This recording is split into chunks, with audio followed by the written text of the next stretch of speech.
오늘 말씀의 제목이 오호라 나는 곤고한 사람이로다 그랬고요. 21절에 보니까 바울이 내가 한 법을 깨달았다. 그 법이 뭔가 하니까 내 마음대로 내가 안 되는 그 법을 깨달았다 그랬습니다. 오늘 우리가 예배할 때도 마찬가지입니다. 내 생각대로 또 내 소원대로가 아니고 또 당장에 내 문제가 해결되는 것도 있지만 하나님의 중요한 것을 볼 수 있어야 됩니다. 그래서 예배 드리면서 저와 여러분이 무엇을 꼭 알아야 되느냐? 지금 이 시간 하나님께서 하시는 일이 무언가를 아셔야 됩니다. 하나님은 지금 이 시간도 말씀을 성취하고 계십니다. 하나님은 지금 이 시간도 우리에게 우리 언약의 사람의 기도에 응답하고 계십니다. 그리고 세상이 아무리 시끄럽고 어두워져도 하나님은 구원 사역, 사람들이 구원받는 그 일, 전도의 일을 두고 역사를 움직이십니다. 이게 하나님이 하시는 일이에요. 그래서 우리의 삶에 우리가 하나님을 믿기 때문에 어떤 일이 일어나고 있는지를 알아야 됩니다. 지금 예배하는 여러분의 삶, 여러분의 모든 일 속에 하나님의 말씀이 성취되고 있습니다. 그리고 여러분의 기도가 응답되고 있습니다. 그리고 하나님의 나라, 전도와 선교의 일이 일어나고 있습니다. 그 속에 오늘 내가 있고 그 속에 오늘 여러분의 삶이 있는 겁니다. 그래서 여러분이 하나님이 주시는 참 응답을 받기 위해서는요, 5가지의 중요한 흐름을 볼 수 있어야 됩니다. 많은 사람들이 자기 문제를 가지고 기도하고 또 자기의 소원을 가지고 응답이라고 하지만 하나님은 큰 일을 두고 향하시는데 오늘 당장 응답하실 수 있지만 우리 인생 전체를 두고 또 세계 전체를 두고 하나님은 일하시는 어떻게 하시느냐? 말씀의 흐름, 기도의 흐름, 그리고 전도의 흐름, 내가 살고 있는 그 현장의 흐름, 우리가 사는 이 시대의 흐름, 그 속에서 우리는 하나님의 중요한 것을 볼 수 있어야 됩니다. 그래서 우리가 예배를 드리는데 계속 드려야 될 이유가 거기 있고요. 기도하는데 기도를 쉬지 말아야 될 이유가 거기 있습니다. 한 번 말씀을 듣고 은혜 받는 것도 있지만 하나님은 말씀의 흐름을 가지고 역사를 운행하시고 우리를 인도하시고 우리의 기도도 마찬가지입니다. 계속 기도하는 사람은 하나님이 원하시는 기도 제목이 발견되고 연결되어지고 그게 하나님 나라의 일로 이루어지는 거지요. 그래서 여러분이 이것을 볼 수 있어야 돼요. 말씀의 흐름을 볼 수 있고 기도의 흐름을 볼 수 있고 전도와 선교의 흐름을 볼 수 있고 내가 사는 지역 현장의 흐름을 볼 수 있어야 됩니다. 그 영적 흐름을, 그리고 이 시대의 흐름을 볼 수 있어야 돼요. 어떻게 보면 될까요? 오늘 여러분에게 가장 안 되는 부분, 그걸 통해서 보면 됩니다. 그게 뭐냐? 내게 지금 가장 문제가 되고 가장 안 되는 것이 바로 우리가 사는 이 현장의 모습이에요. 이 시대의 문제이기 때문에 그렇습니다. 우리는 때때로 병에 걸리기도 합니다. 때때로 어려움을 만나기도 합니다. 그런데 그 모든 것이 뭐냐? 하나님의 흐름 속으로 들어가는 중요한 시간표인 줄 알아야 됩니다. 그래서 내가 나를 보는 것이 아니고 하나님께서 나를 부르신 그 언약 안에서 나를 찾아야 됩니다. 내가 누군가를 확인하셔야 돼요. 그리고 그것을 가지고 기도하는데 그것이 정말 나의 소원이 되는 것, 그것을 24라고 하는 겁니다. 오늘 성경에 보면은 바울이 자기의 모습을 발견하고 기도하고 있죠. 내가 구원받았는데 나는 왜 안 될까? 내가 정말 하나님의 사람인데 내게는 왜 갈등이 올까? 그겁니다. 오늘 바울의 모습 속에서 오늘 여러분의 모습을 발견하면 됩니다. 구원을 받았고 모든 것이 해결되어졌고 세계복음화의 정인되는 축복을 받았는데 내게는 뭐가 있느냐? 내 안에 모순이 있고 갈등이 있다는 겁니다. 오늘 여러분이 그럴 겁니다. 예배 드리는데 하나님의 자녀로 살아가는데 여러분 안에 있는 영적 갈등을 인정하고 더 깊은 은혜의 자리로 들어가는 그런 하나님의 날 되기를 축복합니다.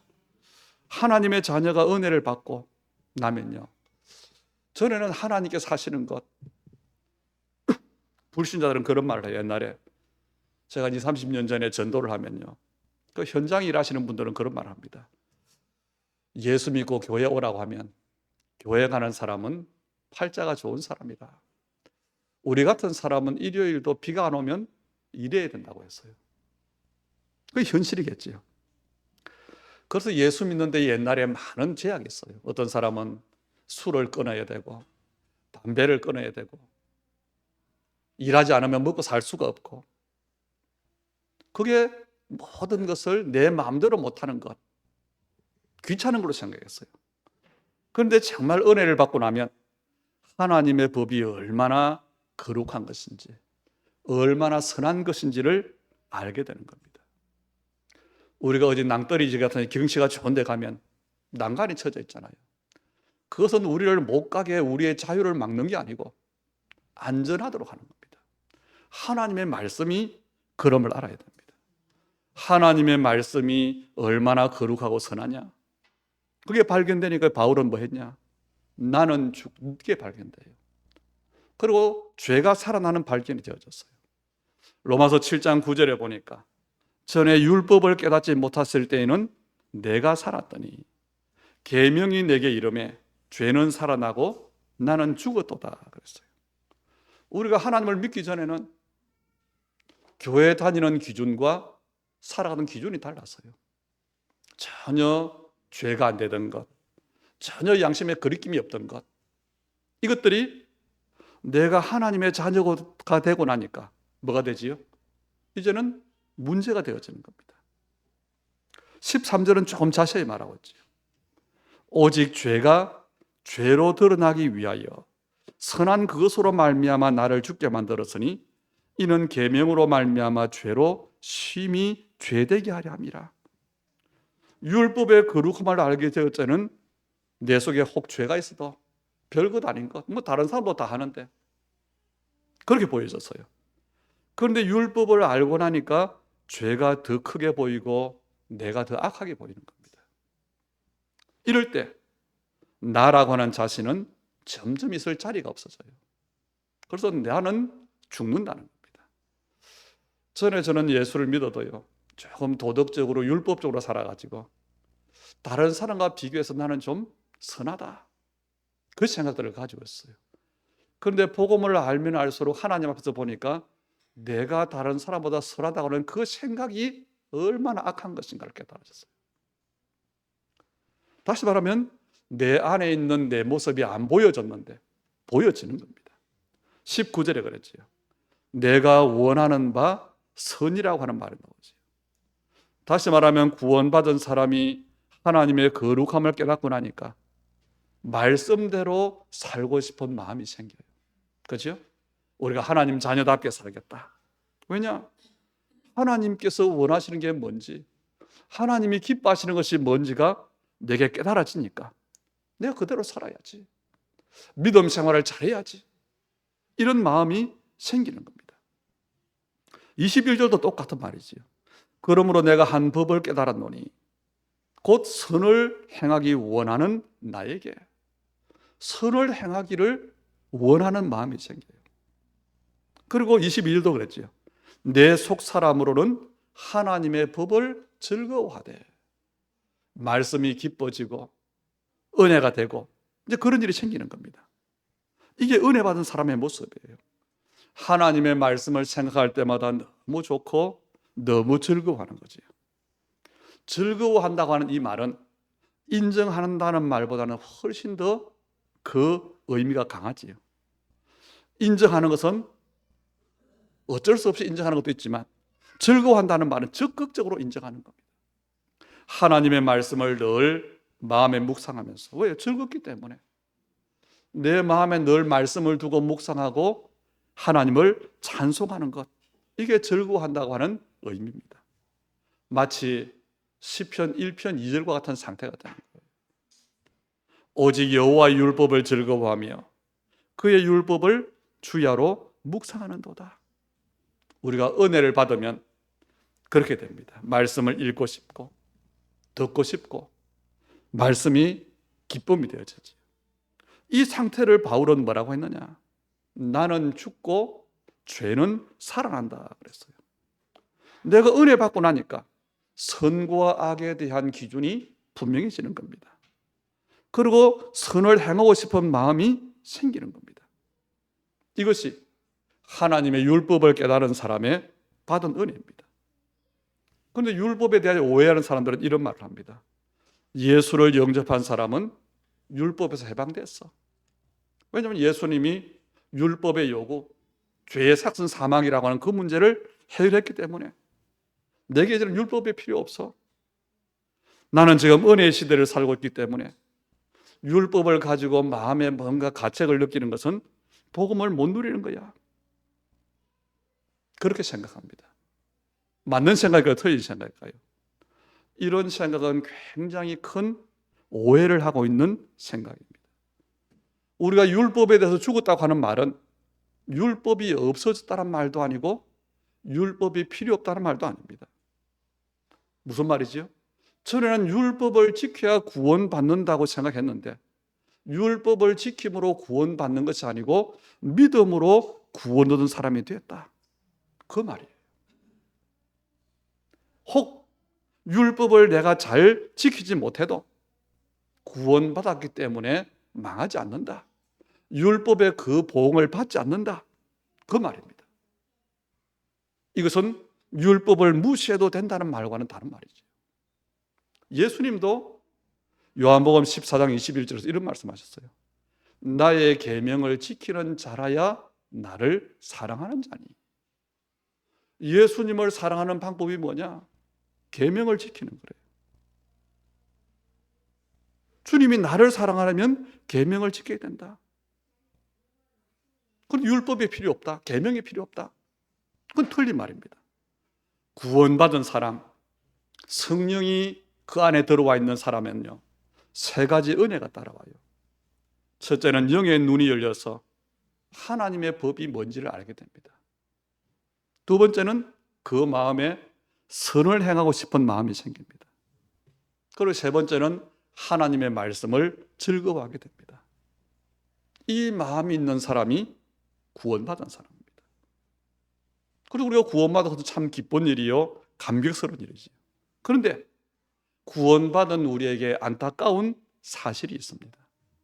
은혜 받은 사람에게 늘 마음에 선을 사모하고 늘 하나님을 찬양하고 늘 즐거워하는 일만 생기는 것이 아니라는 겁니다. 전에 없던 갈등이 생겨요. 오히려 전에는 갈등이 안 되어졌던 그 일들이 갈등이 되는 일이 일어나는 겁니다. 선을 행하고 싶은 마음이 생기면 생길수록 그 갈등은 더 커지는 겁니다. 오늘 바울이 바로 자기 마음 속에서 일어나고 있는 그 갈등을 말하고 있죠. 어떤 갈등일까요? 첫째로는 내가 원하는 대로 되지 않는 갈등입니다. 그 15절이지요. 내가 행하는 것을 내가 알지 못하노니 곧 내가 원하는 것은 행하지 아니하고 도리어 미워하는 것을 행함이라. 바울이 뭐라고 하느냐? 내가 하고 싶어하는 것, 내가 하나님 앞에서 정말 하고 싶어하는 것, 그걸 못하고 있다는 겁니다. 도리어 내가 이제는 정말 안 해야 되겠다, 그것을 행하고 있다는 겁니다. 이런 모순이 자기 안에 일어나고 있는 것을 발견한 거죠. 18절에도 그랬지요. 내 속 곧 내 육신에 선한 것이 거하지 아니하는 줄을 내가 아노니 원함은 내게 있으나 선을 행하는 것은 없노라. 내가 정말 하나님의 자녀로 이제는 기도도 하고 정말 믿음으로 살고 마음도 온유한 걸 가지고 이렇게 했는데요, 그게 원할 뿐이지 행함으로는 되지 않다는 겁니다. 19절도 그렇지요. 오히려 반대가 돼요. 내가 원하는 바 선은 행하지 아니하고 도리어 원하지 아니하는 바 악을 행하는도다. 이런 갈등이 옵니다. 두 번째로는 어떤 갈등이 오느냐? 도무지 함께 할 수 없는 두 가지 마음이 같이 있는 거예요. 그게 갈등이 되는 겁니다. 17절에 이제는 그것을 행하는 자가 내가 아니라 내 속에 거하는 죄니라 그랬지요. 내 속에, 우리의 마음을 이야기하지요. 18절은 이 말을 육신이라 그랬고요. 23절에는 지체라 그랬고요. 24절에는 사망의 몸이라 그랬어요. 우리 육신은, 우리 몸은 연약합니다. 육신적으로 연약해요. 그리고 또 우리 안에는 뭐가 있지요? 우리 몸은 꼭 육신은 몸만이 아니라 그랬죠. 생각, 모든 걸 포함한다 그랬죠. 우리 안에 뭐가 남아있느냐? 부패성이 남아있어요. 옛날에 죄를 짓던 습관이, 창세기 3장의 그 체질이 남아있는 겁니다. 그래서 어떤 일이 생기죠? 죄가 우리의 연약함을 터mat아서 우리에게 쉽게 자리 잡을 수 있게 되는 겁니다. 그래서 어떤 신학자는 이런 말을 했어요. 우리 몸은 죄의 작업장과 같다. 그것도 목사님 뭐라고 했냐? 우리 몸은, 우리 마음은 우상 공장이다. 이런 말도 했어요. 다시 말해 우리 몸이 어떤 곳이냐? 우리 마음이 어떤 곳이냐? 죄가 활동하는 장소라는 겁니다. 그래서 바울이 내 속에 거하는 죄니라 그랬어요. 이 내 속이라고 하는 말은 우리 영혼을 말하는 게 아니고 새로운 피조물 된 우리의 새로운 자아도 아니고 하나님 자녀란 그 자아도 아니고 부패성을 가지고 있는 연약한 우리의 몸을 말하는 겁니다. 그 속에 우리가 초대하지 않았던 죄가 우리 안에 살고 있다는 거예요. 이것 때문에 바울이 25절에 아주 어려운 말을 하지. 그런즉 내 자신이 마음으로는 하나님의 법을, 육신으로는 죄의 법을 숨기노라. 마음은 구원받은 새로운 피조물 된 하나님의 자녀된 우리의 새 사람입니다. 우리의 육신은 구원받기 이전에 남아있는 옛 사람의 체질을 말하는 겁니다. 그럼 이 말씀 무슨 말일까요? 어려운데. 그럼 우리가 하나님의 법도 섬기고 죄의 법도 섬기는 이중생활을 한다는 말입니까? 아니면 하나님께 순종하는 것이 당연한 것처럼 죄를 짓는 것도 당연하다는 겁니까? 그 말이 아니라는 겁니다. 바울이 말하는 것은 우리가 몸을 가지고 사는 동안에는 우리가 연약해서 죄가 찾아오면 쉽게 문을 열어줄 수 있는, 그게 우리의 체질 속에 남아있는데 그것을 벗어버리는 일이 어렵다는 겁니다. 그걸 고민하는 겁니다. 이것이 저와 여러분이, 또 우리가 아무도 부인할 수 없는 진실입니다. 정말 복음의 사람으로 하나님의 나라를 두고 교회 앞에, 하나님 앞에, 사람 앞에 멋있는 신앙생활을 하고 싶은데 그런데 안 된다는 거예요. 우리 안에는 실제로 이런 상반된 두 모습이 있습니다. 이것 때문에 갈등하고 이것 때문에 괴로워하는 거죠. 갈라디아 5장 17절에는 이런 말씀합니다. 이렇게 말합니다. 육체의 소욕은 성령을 거스리고 성령은 육체를 거스리나니 이 둘이 서로 대적함으로 너희의 원하는 것을 하지 못하게 하려 함이라 그랬어요. 육체의 소욕과 성령의 소욕은 대적합니다. 내가 하고 싶은 것과 내 마음에 있는 하나님이 원하시는 것, 거기에 계속 갈등하는 거예요. 이 두 가지 때문에 뭐가 되느냐? 원하는 것을 할 수 없다.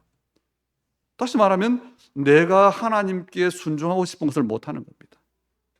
다시 말하면 우리 안에 있는 두 갈등 속에서 우리는 어디에요? 육체의 소욕에게 진다는 겁니다. 이게 우리의 모순이요 갈등입니다. 구원받은 우리에게 세 번째 오는 갈등이 뭘까요? 이 악한 소욕에게 져서 결국 죄의 소욕을 따라가는데 죄를 짓게 되는 겁니다. 바울이 이걸 괴로워하고 있어요. 23절이지요. 내 지체 속에서 다른 한 법이 내 마음의 법과 싸워 내 지체 속에 있는 죄의 법으로 나를 사로잡는 것을 보는도다 그랬어요. 우리의 몸에는 죄를 짓고 싶어하는 그런 소원이 있습니다. 그것을 바울은 내 지체 속에 있는 다른 법이라 그랬어요. 또 우리 마음에는 어떤 마음이 있느냐? 하나님의 말씀대로 순종하고 그 말씀을 즐거워하는 그런 또 소욕이 있어요. 그것을 내 마음의 법이라 했어요. 내 육신의 법과 내 마음의 법이 싸우는 겁니다.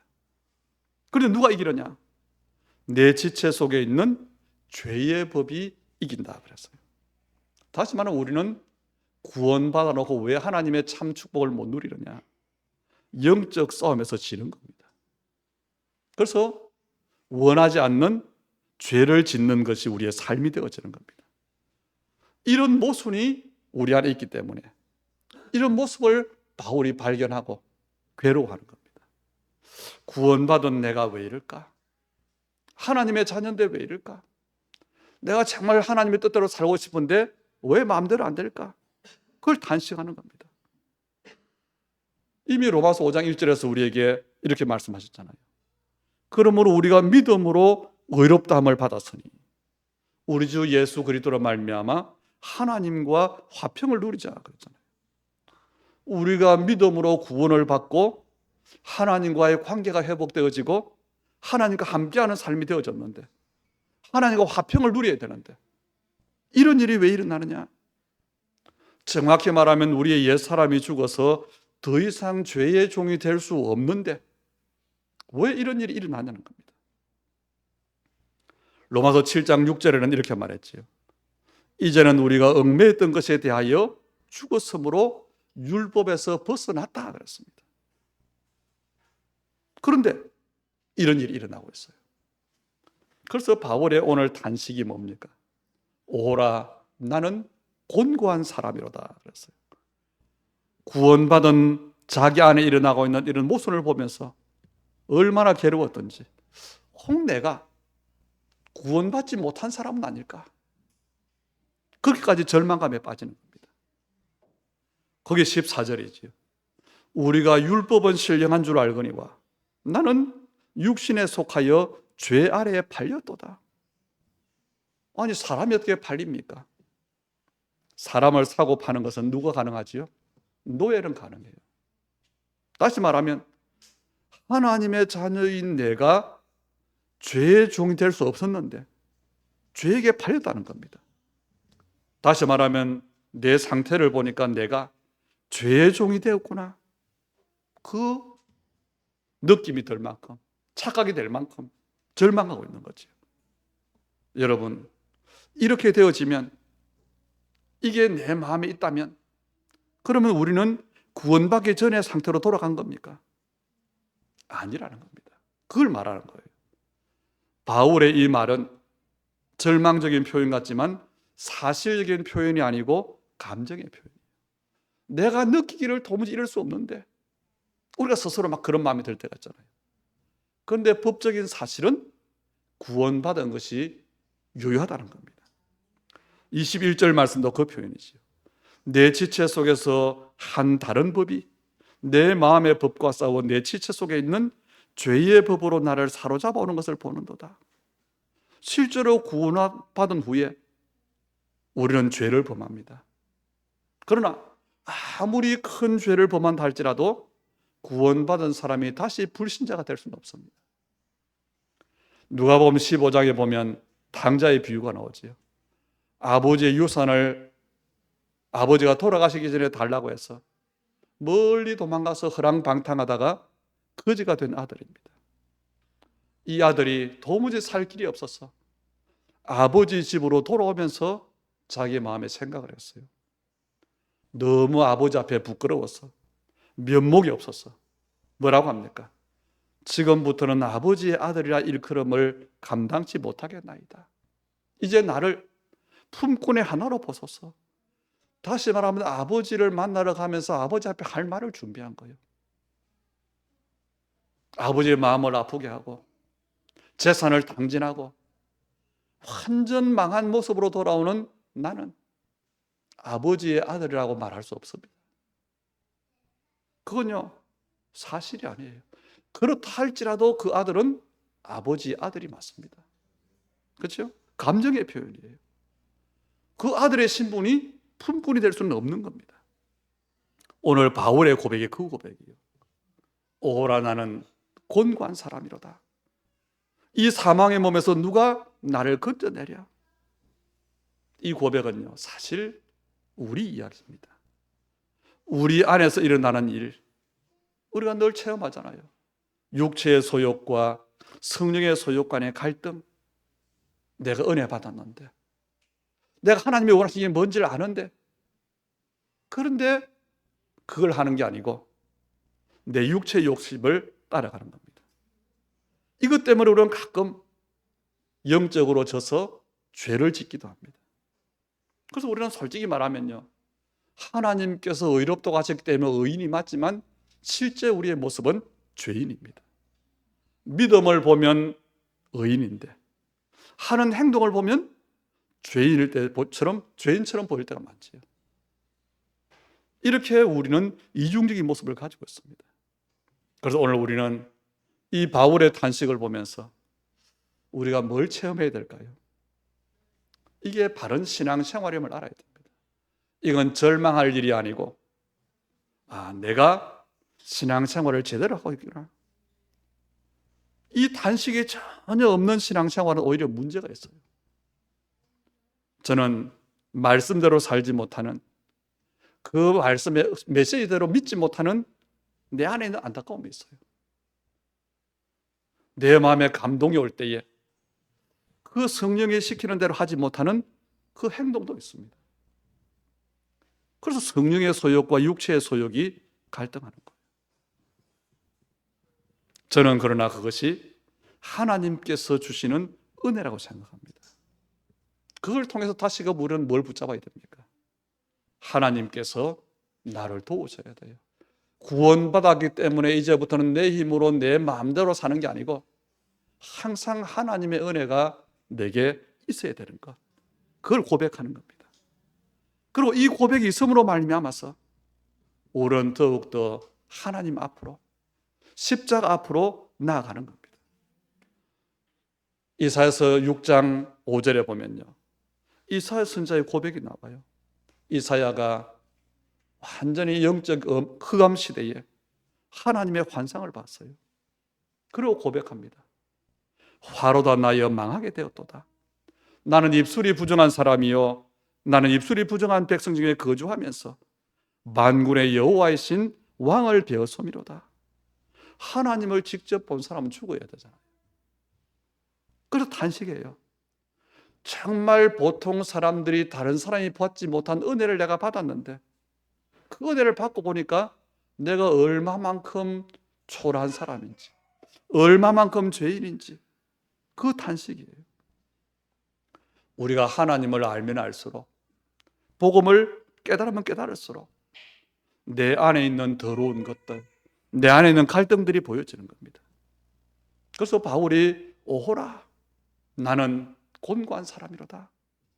이 탄식은요, 건강한 신앙생활 하는 사람들에게는 꼭 필요한 은혜입니다. 24절과 25절 말씀을 한번 비교해 보세요. 오호라 나는 곤고한 사람이로다. 탄식이던 그 바울이요, 갑자기 25절에 보니까 뭐라고 하지요? 우리 주 예수 그리스도로 말미암아 하나님께 감사하리로다 그랬어요. 마치 뭐와 같으냐? 어린아이가 막 울다가 엄마를 보고 갑자기 헤헤하는 것처럼. 그렇죠? 이 말은 무슨 말일까요? 변덕이 심하라는 말일까요? 아닙니다. 탄식하는 그 자리에 있는 것도 은혜가 맞지만 그 자리에 오래 있지 말라는 겁니다. 나는 왜 이럴까? 하나님, 나는 죄인입니다. 그 고민을 계속하지 말라는 겁니다. 우리가 회개하고 고통스러워하는 것 필요해요. 옛날에는요, 회개하는 그 은혜가 얼마나 크든지 교회 가면은 새벽기도나 철야기도나 우는 사람이 대부분이었어요. 늘 천부여 의지 없어서 손들고 옵니다. 그게 은혜 받은 사람인 줄 알았어요. 그런데 항상 그러면 그건 아니라는 겁니다. 그 자리에서 우리는 그 모습을 발견하지만 빨리 그리스도를 바라봐야 된다는 겁니다. 예수님을 주인으로 모시고 사는 사람은 불신자와 달라요. 정말 주님을 사랑하는 사람의 마음에는 찬송이 있습니다. 평안이 있습니다. 그걸 늘 우리는 확인해야 돼요. 나는 연약하고 죄인이 맞지만 내 죄를 대신 담당하신 하나님 앞으로 담대히 나아갈 수 있도록, 그게 주님이 우리를 두고 하신 일이에요. 구원의 길을 여셨잖아요.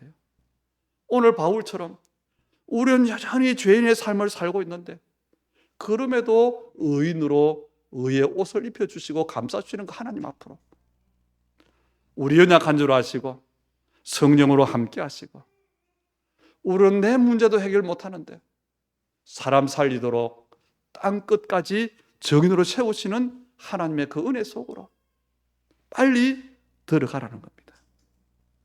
그래서 오늘 우리는 두 가지의 은혜를 알면 돼요. 오호라 나는 곤고한 사람이로다. 그 은혜를 누리셔야 됩니다. 그리고 동시에 우리 주 예수 그리스도로 말미암아 하나님께 감사하리로다. 이 은혜를 누리셔야 돼요. 그래서 우리의 믿음의 시간 속에 있는 갈등은 내가 받은 구원이 틀린 것이 아니고 당연한 것이다. 오히려 그것 때문에 우리의 믿음이 하나님의 넘치는 사랑을 체험하는 시간이다. 그래서 오늘 우리 약함을 고백하면서 동시에 주님의 넘치는 사랑을 체험하는 그런 우리 언약의 사람들이, 우리 주님의 교회 모든 성도들이 다 되기를 축복합니다. 좋으신 아버지 하나님, 우리에게 때를 따라 은혜를 주시는 주님을 찬양합니다. 우리 안에 일어나는 일, 우리의 원하는 대로 되지 않는 그 삶을 두고 틀린 것으로 착각하지 않도록 주여 우리에게 말씀을 주시니 찬양을 드립니다. 우리 연약함 때문에 더욱더 하나님의 은혜의 자리를 사모하고 더욱더 하나님의 언약 속으로 정말 그리스도 그 복음을 굳게 붙잡는, 그래서 순간순간 우리의 신분, 우리의 정체성, 하나님께서 하시는 그 큰 흐름인 말씀과 기도와 전도와 현장과 시대의 흐름을 보고 그 안에서 하나님의 최고의 사랑을 체험할 뿐 아니라 하나님께서 이루어 가시는 그 복음의 언약을 응답으로 확인하는 우리 하나님의 사람들, 우리 주님의 교회 성도들 다 되도록 축복해 주시옵소서. 특히 믿음의 가정들을 축복하여 주시옵소서.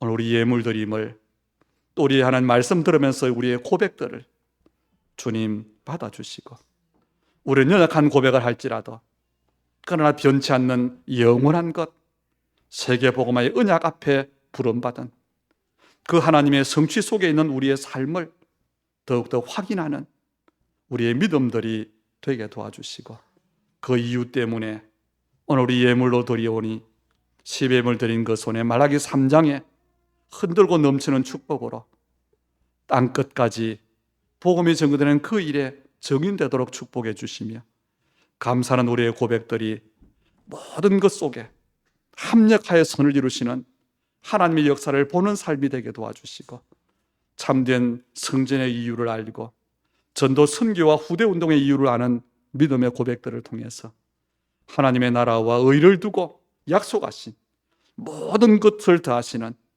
하나님의 응답, 말씀 성취의 축복으로 주님의 믿음의 손에 그들의 모든 일, 삶, 업에, 특별히 가정에 주여 축복해 주시옵소서. 예수님 이름으로 기도하옵나이다. 아멘.